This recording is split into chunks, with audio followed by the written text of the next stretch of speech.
Hello and welcome to The Truth in My Opinion, the podcast where I ask a guest to bring me the 3 news stories they think should be on everyone's lips. And this week, with Donald Trump's Board of Peace bringing widespread carnage to the planet, I've decided to create a rival Board of Peacing My Pants with comedian Luke McQueen. Wow, honoured. Fantastic. Thank you, Luke. How are you? Great to be here. Oh, it's great to have you. You are, I genuinely think, my favourite comedian. No, you are. You said that. Well, listen, I'm a big fan of yours. Bless you. We met, 4 or 5 years ago? Yeah, I think so. When I was working at the BBC. You were working at the BBC, trying to get a show away with me. Yes. That is a travesty. It never happened. It didn't happen. It didn't happen. And then you went, you know what? I'm just going to make my own show. I think I remember seeing your first. I think I saw a couple of clips. And I thought, wow, look what Cody's doing. Because it's a gamble that. I mean, yours are brilliant, thankfully. Thank you. And you've now gone on to have huge success with it. But there's some that are still sort of giving it a go, and it's pretty bleak to watch. It's a real danger. It's the biggest danger of you don't want to be brand. There's nothing. The one thing worse than being, I guess, an online comedian is a failing online comedian. It's really bad. But Luke, you have been described as the Lord of Mischief in an article that I read about you, and I was actually really enjoying going over your previous work because I've seen all of them in real time as they've been released. But reading them all together, you do sound quite unhinged. So I created a list. So you brought out a YouTube series called Get Sarah Back. The premise being that you had cheated on your girlfriend who didn't exist, but you cheated on your girlfriend called Sarah, and in order to win her back, you stood in the middle of Covent Garden with a placard, gathered a crowd of real people, and pissed yourself. Yeah. As part of the same YouTube series, you went around an ice skating rink and shaved your head, again in front of normal people. Then you did another YouTube series called Find My Audience, where you knocked on random people's front doors, and performed stand-up comedy to their face. Yeah. As part of that series, you went to a pub showing the World Cup England match, and then pulled the TV out of the wall and performed stand-up. Because I've been flying all day, so I thought they were there to watch me do comedy. They were watching the football. And they got really, really angry. You went to the Edinburgh Fringe and gathered 175 people because you told them that Frankie Boyle was performing, but he wasn't. Yeah. You came out, and they got really angry. Yeah. Recently, you pretended to be a Conservative MP, showing how easy it is to steal people's jobs, and you stole a man's taxi. You almost stole a man's taxi. Yeah. And again, everyone got really, really angry. You almost got punched in the face with that one. Yeah. How? Why do you do this? Well, I do it because I love the ideas. So I did one recently, just very quickly, talk about myself. But I did one recently called, it was Just Stop Oil Please. And it was, the idea was that Just Stop Oil was, getting such a bad reputation. So this character, and they are characters, decided that he wanted to, help with the branding of the organization. So he would still do protests, but just ones that didn't disrupt too many people, basically. So we had this idea to go into an art gallery, and obviously at the time they were pouring soup over the paintings, and we had this idea that I would basically create my own art and then pour soup over it. But before we did that, we wanted to go in the gallery wearing the Just Stop Oil t-shirt. We thought it'd be funny. Let's just see what would happen. And someone said to me, one of the guys working on it said, maybe you pour soup over yourself. Literally before I walked in. And I was thinking, is that a good idea? Maybe that's a good idea. But I couldn't really get my head around it. And so I couldn't work out if it was right, what I mean, for the character and the idea. In the moment, while you're walking around the National Gallery. So I walked around the gallery and I couldn't do it. So when people sort of say, why do you do these things? It's genuinely because I love the idea. And more than anything, I love committing to ideas. So if I think, wow, if I commit to that, this whole thing's going to be more exciting. Yeah. And if I just have the balls or whatever to commit to it, you're going to create something that people like. Yeah. But so I couldn't do it because I understand the idea. And then I went away, and about a week later, I got my head around the idea and why it made sense. And then we went in and I did it. Well, there's a scene in that video where you're dressed in a Just a Paul t-shirt and you ask someone who works at the National Gallery where the Van Gogh is. Yeah. And they point you in that direction. Yeah, and then they start panicking and they go and collect security. Yeah. It is so good. It is so well. Like honestly, all of your YouTube series are so funny and always involve normal people, which was kind of what our radio idea was, but they didn't pick up in the end. But your most recent project, Luke, your live show, is called Comedian's Comedian. Yeah. And kind of it's quite consistent with your general vibe, which is sort of prankster. You're not quite a prankster. I think prankster does you down. But anyway, listen. You saw the look in my eyes there, didn't you? I saw a tear. Not a prankster. The Comedian's Comedian is a podcast that Stuart Goldsmith has where he interviews comedians about the craft. And he's interviewed 500 comedians and he's never asked you on. That's the premise of your show. It starts with you calling him and asking why you've not been invited on. Yeah. And he gets quite angry. And then you create an AI version of him. Yeah. He was legitimately upset that you'd done the show. I don't know. Is the truth? I honestly don't know. But what it comes, but again with that, from what I said before, it's just when I had that idea, it's exciting to me because I know the more I can commit to the idea, the better it becomes. So there's things in that show that is like, I mean, the show's not Stuart and his podcast is the framework, but the show is about me, obviously. Yes. Be mad to do a show about Stuart Goldsmith, but there's things that happen in that show. I mean, there's I phone an ex in that show, and that's it's a mad thing to do, but I knew it would make the show better. So it still makes me cringe, but it was Well, this is what throughout the whole show, because I've seen the show. Throughout the whole show, you're like, this can't be real. So it opens with the conversation with you and Stuart Goldsmith, and Stuart Goldsmith being like, "You can't ask me this." Is that real? I phoned Stuart. Yeah. Then there's this conversation where you call your ex, and that's real. And then within the show, there's also footage of you going on embarrassing bodies, showing Dr. Christian that you had a third nipple. Yeah. Do you have a third nipple? Yeah. Okay. Do you want to see it? Imagine it wasn't there. Look, it's all real. Do you actually? Lie. Yes, you do have a third nipple. But there you go. But you go on embarrassing bodies, and then you're on. There's a clip of you on Coach Trip, which is I used to watch Coach Trip religiously, so I'm almost certain I would have seen you on it live. But for anyone who doesn't know, it's like a reality TV show, maybe like 15 years ago, where couples would go on a coach trip. And it does not necessarily romantic couples, but you went on with your friend. Yeah. And there's like 5 couples on this coach. And at the end of each day, the couples vote each other off. Yeah. And you seem to, you played the footage.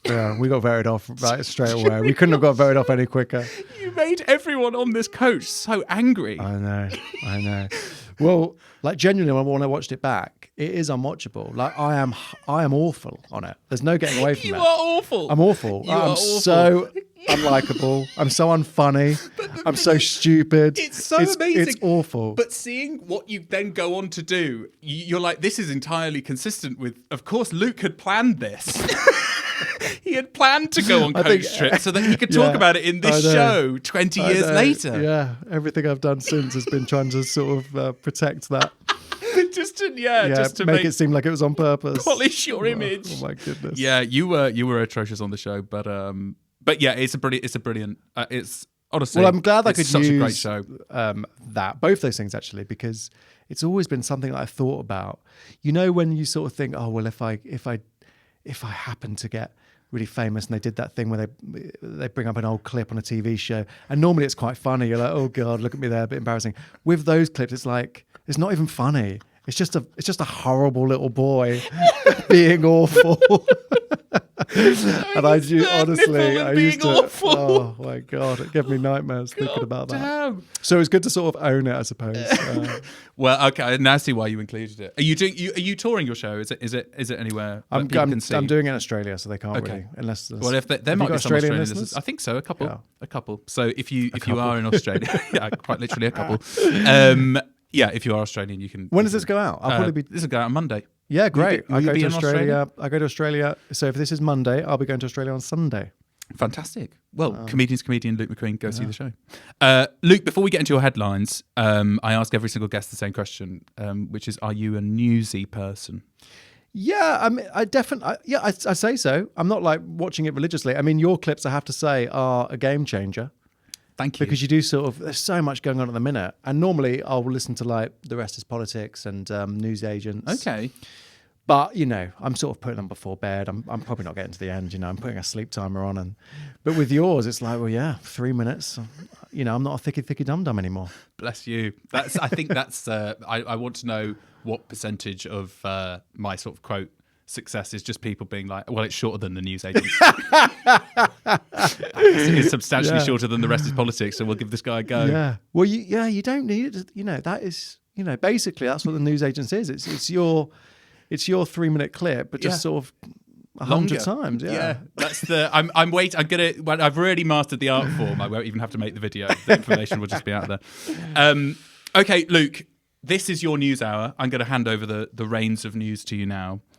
You've brought us 3 headlines that you think everyone should be talking about, and I'd like you now to deliver in your best news reader voice. The first headline: Lovers book a night in a hotel and then refuse to leave and claim they own it. Do you want to tell us what this story is about? Well, what it's about, you know, we know what the headline is, but basically, these 2 lads have gone into a hotel room for the night. Yeah. And then the following day, you know, they've just paid for the night. So the following day, they're obviously asked to leave, and they've sort of said, well, no. And then the hotel were like, well, you've got to. And then one of them goes, well, actually, we don't because, I don't know, I think I own it. And he just sort of says, I own it. And they're going, well, you don't own it. But he's sort of going, well, I think actually I do. This is a very Luke McQueen type behaviour. I can imagine you doing this. Yeah, I really respect it. Well, the thing is, you don't know exactly what's going on. I don't think that they've gone in with this as the plan. Oh, okay. I don't think that's what's happened. Okay. Personally, I don't. I think it's either, and I don't know how long these guys have been together, whether it's a long-term thing. It's either he's like, you know, he's trying to flirt with the boyfriend. He's like, oh, I'd love to stay here for a bit longer. Yeah, well, fuck off. You can. I own the place. or, you know, they've been dating for a bit and he said, oh, you know, should we go back to yours? And the guy's sort of panics because he, I don't know, lives with his mum or something. And he's like, yeah, you can go back to mine, yeah. Well, I own a hotel around the corner. I think it could well be that. Because it's crazy. So this is in 2018. Yeah. This guy stays in this hotel room, living there. Yeah. Until he's evicted. Yeah. In 2024. Yeah. He's been in this room for 6 years. Amazing. An incredible commitment to the bit. Yeah. But basically, the day after he stays with his boyfriend in this place, he says, I own this now. He files some paperwork that basically, according to some weird New York law, you're allowed to like file for permanent residency in like a single person occupancy that's built before 1969. Yeah. And this is in the New Yorker hotel, obviously built before 1969. And then fast forward a few months, the hotel can't do anything about this. No. The lawyer representing the hotel forgets to show up at this hearing, which means he owns the whole hotel. Yeah, and that was the big thing. The lawyer didn't turn up. Yeah. But you're not turning up, are you? You're sort of saying, what do you mean someone says he owns the hotel? No, obviously that's stupid. You sort of think you don't have to turn up to take that case. Like, obviously he doesn't own the hotel. True. But he's not turned up. But basically, because they didn't turn up, the judge, so this is it, the judge said, well, okay, I award you possession of the room. You have this room, I guess, because this lawyer didn't show up. But this person then, who's claimed ownership, basically said, because the room isn't technically separate from the whole building, like you can't own one hotel room, it is connected to the whole building. Because he has ownership of the room, he has ownership of the building. Hotel. Yeah. So for 6 years, he's been swanning around. Claiming his own what I hotel. don't know, though, was he getting room service? That's what I want to know. I want to know. Or was he just going down and using his kitchen? Who's that guy? Yeah. Why is it you wearing chef's whites? Oh no, he's the guy who owns the place. Did you ask to use my frying pan? You think he's moved in some stuff from his flat? Because I was wondering exactly that. I'm like, well, are the cleaners going? Because surely the hotel would be like, okay, well, if we're not going to be able to get rid of this guy, we're going to try and make his life as difficult as possible, so that living in a hotel room is unappealing as possible. Yeah. So surely you think that no room service, no cleaners, which made me think, is he like going down and talking to the cleaners to like get access to like vacuums and dusters? Yeah, I mean, I don't know what that life would look like.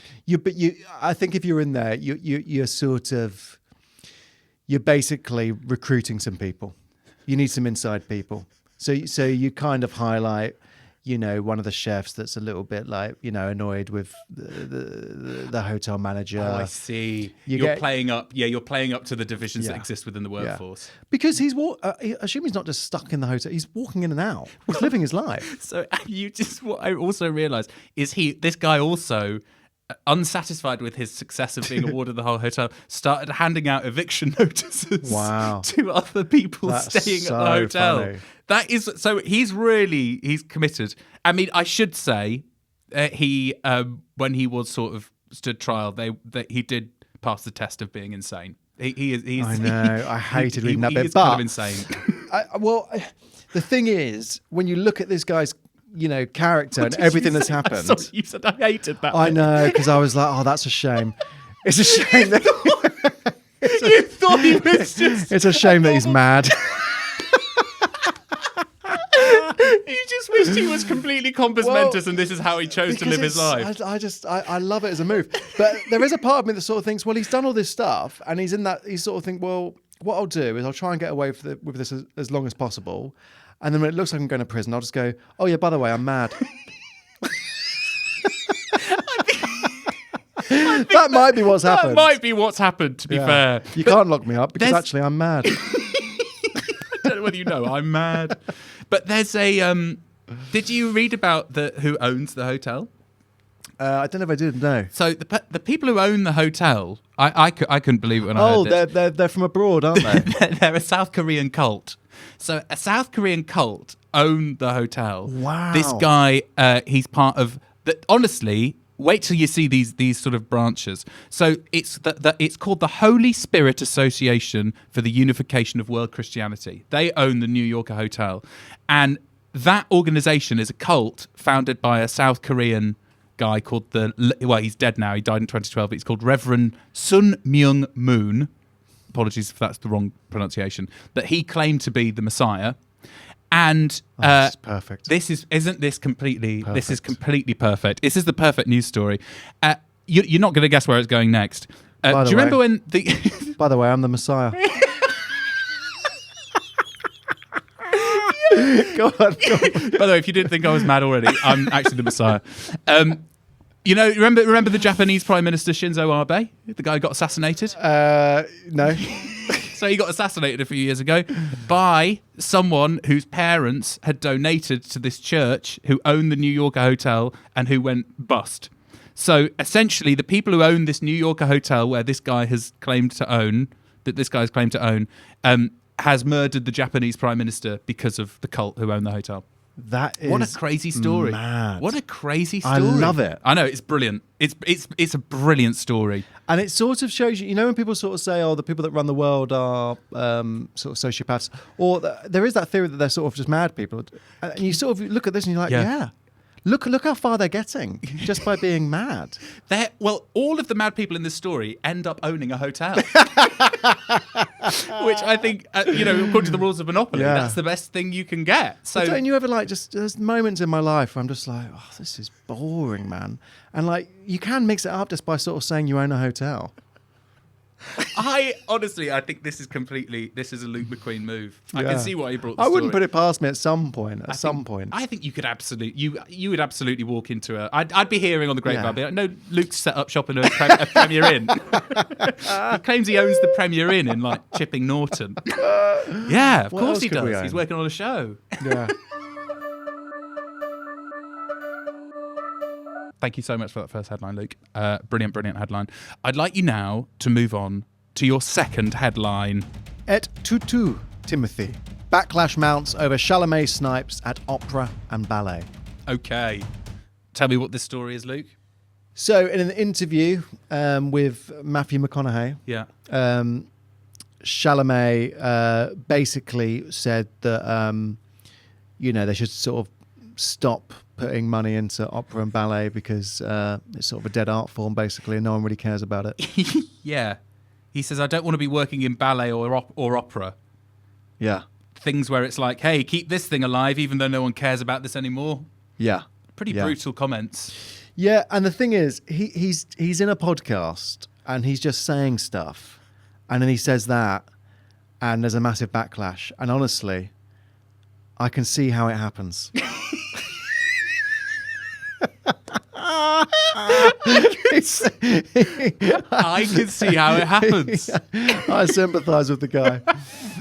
Well, I actually, because the actual quote, so he says that thing about being a dead art form, and then in the article, you've seen the interview, I've not seen the interview, but in the article, it's like, he catches himself. Yeah, he does. And he's like, oh, well, no, I didn't really mean it like that. But everyone's ignoring that part, because I can kind of sympathise with being on a podcast, you say something, you've been there fucking hours, you say something probably a bit flippant, and then you're like, actually, I'm sorry. Yeah. I think it's unfair for everyone then to be like, okay, we'll just ignore the second bit, and we'll just focus on the first bit. And everyone's gone in, Jamie Lee Curtis is on his arse now. Yeah. Everyone's really reacted terribly. I think what they're saying is you can't sort of attack other performance. And do you know what? They're absolutely right. Look, what he said is obviously was going to get him in trouble. He knew that. Yeah. Because you of course, he's literally anyone working in those genres has obviously got a problem with him now. He probably doesn't care that much. But what's interesting is someone like Leonardo DiCaprio we never hear from. Yeah. And it's because he's sort of probably a bit smarter than that. And he knows that if you keep on talking in these things, you're going to say something, and it's not worth it. I see, yeah. So Chalamet, I imagine, will learn from this. Well, hopefully. I mean, I have this thing, and my show is a little bit about this.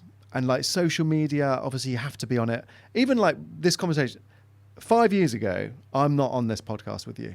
I'm going nowhere near it. Really? Because I never believed that I should be myself at any point. Right. But the world has changed so much, and I've got older, and you sort of just stop caring.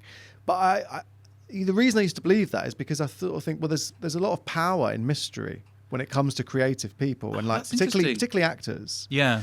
And when you get one acting job every 2 years, you sort of stop caring.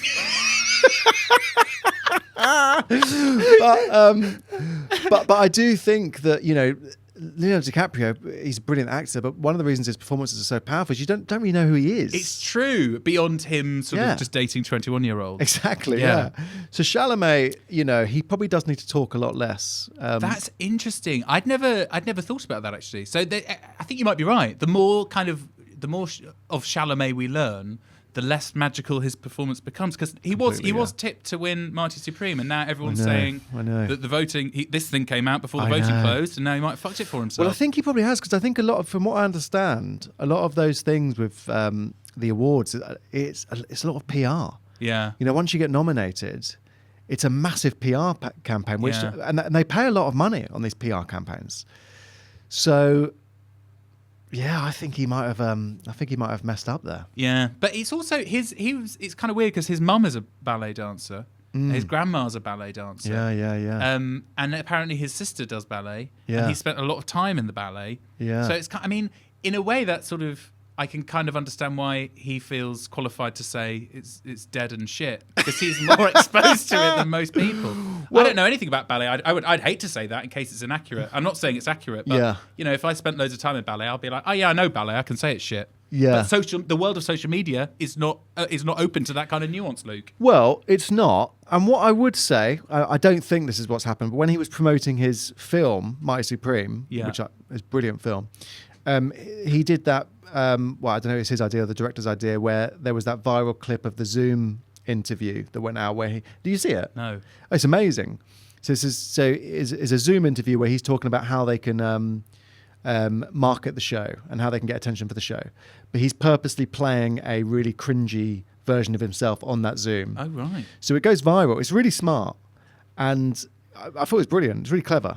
He's sort of playing a version of himself. They play it, they put it out as if it's like leaked. Oh. And it was great promotion for the film. So there is an argument that he's actually done this knowing that what was going to happen was actually people can start talking about ballet and opera, whereas they weren't last week.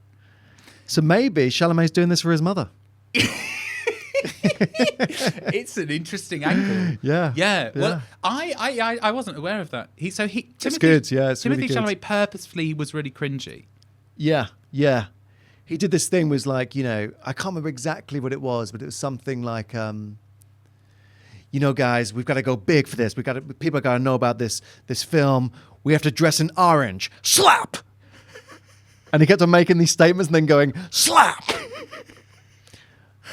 We have to do a massive billboard. Slap.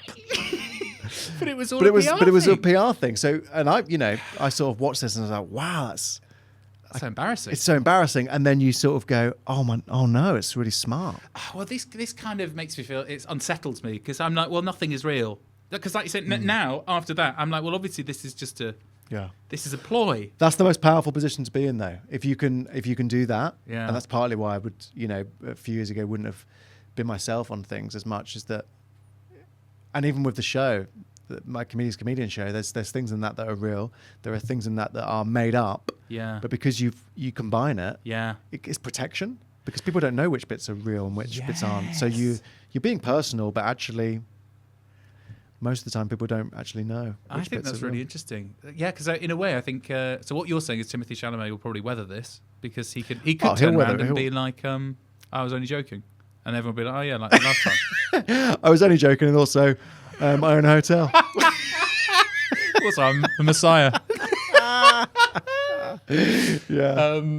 Well, yeah, I mean, good luck to Timothée Chalamet. Like you say, I think he's going to be all right. He'll be all right. He'll be all right. But I think he probably will start talking a bit less from now on. Leonardo DiCaprio will get him under. Yeah. Under his tutelage. Okay, thank you, Luke. Could you please now deliver your third and final headline? Stuffed owl comes to life in antique store. I mean, this story is basically what it says on the tin. A stuffed owl comes to life in an antique store. Do you want to fill in any blanks? Well, no, not really. I think that's basically it. No, I think the story was maybe that there was an owl that was perching in the antique store amongst the other sort of toys in there. Yeah. But that's not what's happening. Obviously, the owls come to life. What's wrong with people? Tell the truth. Yes, this is true. Do you know what I mean? Like, what are they trying to hide? Yes, you might be right. Because you're right. The story is that people are wandering around an antique store. They see a real life owl that looks to be stuffed, but actually then he blinks and he's alive. But what you're saying is that's bullshit. He's come to life. Yeah, it's an antique store. It's like Night at the Museum. They're coming to life. Yes, it's like a kind of magical... Yeah. Yes, whereas it's sort of like a bit like Toy Story, a bit like Night at the Museum. Yeah. That is kind of a Disney film, isn't it? It's Night at the Museum. Store. I thought that was a documentary when I first saw that. I just think that's probably happened. That's probably what's happened. And I don't know why they're covering it up. What's the real story? Yes, covering up stuffed animals coming to life. Have you ever had a run-in with a bird? No, I don't think so. No. Nothing of yours has ever come to life? No, nothing has come to life. But I did have a real paranormal experience the other night, though. You did? Yeah. What, seriously? I went to see a really scary play called Paranormal Activity. Is it good? It's really good. Okay. I really recommend it. You wouldn't? I really recommend it. I love the film. Yeah, I want to go. You're screaming, you're laughing. It's great. But it's terrifying. And that evening, I was in my flat, and I went to the toilet at in the middle of the night, which is already not ideal. And I sit down on the toilet, and I hear some music. No. Yeah. What, from your flat? From my flat. And this was exactly the song and the lyrics that I heard. I saw you standing alone. And then it stopped. Shut up. And then there was a towel on a hook, and it just dropped to the floor. No, you're joking. I promise you, that all exactly happened. What did you do? Well, I'm absolutely shitting myself, and I'm looking at the towel. The music stopped, and I'm just staring at the towel, thinking this is hell. But I just grabbed the towel and I held it close. Choked it to death. Well, for some reason I thought that's some sort of weird protection, and I just grabbed it, and then I went back to my bedroom and just kept all the lights on. You're joking. And it turns out my girlfriend had gone on Instagram, and just as a mad coincidence, that was the song that when she put her phone on, that song played. So it was playing from your girlfriend's phone. Yeah. And the towel just fell. The towel. Honestly, like, it's sort of it's either just a coincidence that happened, which is probably what happened, just a really unfortunate coincidence, or there's some sort of paranormal activity that's wanted to just wind me up. It was so scary. It would be one hell of a coincidence that the only night that paranormal activity happened in your flat was the same night that you'd seen paranormal activity. Yeah. But I'm glad it's good. I'm It's really good. I'm really glad. But the point is that owl probably came to life. Yeah, I think that's. I think we can be pretty sure, based on the sort of the academic element of your ghostly experience, this owl probably came to life. Yeah. There is another detail of the story. So, Luke, to challenge your this bird came alive. The environmental conservation police turned up at this antique shop. Yeah. Okay.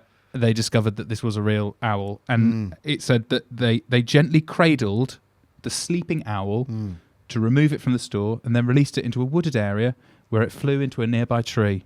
I assume into it rather than died. But it says the bird, an eastern screech owl, is nocturnal and typically nests in tree cavities. It is not immediately clear how it got inside the store. An email was sent to the store's owners on Friday. And what department was that from? This is the environmental police. Yeah, corrupt. They're part of a cover-up. That is honestly a load of old nonsense. If you could bring anything to life, any possession of yours to life, what would it be? Any possession? Yeah. Laptop. It's broken. Really frustrating. Got files on there I can't get back. Okay, brilliant. Luke McQueen, thank you so much for coming on the podcast. It's been a fantastic news hour. Pleasure. Really fun. Yeah. I think we had a couple of good stories there. And then I think the owl one, to be honest, was a waste of everyone's time. To be honest, I gave you an absolute hospital pass there. I was like, thank you. Luke McQueen, thank you so much for coming on the Truth of My Opinion podcast. It's been an absolute pleasure. What a fantastic, stellar news hour. Yeah, fantastic.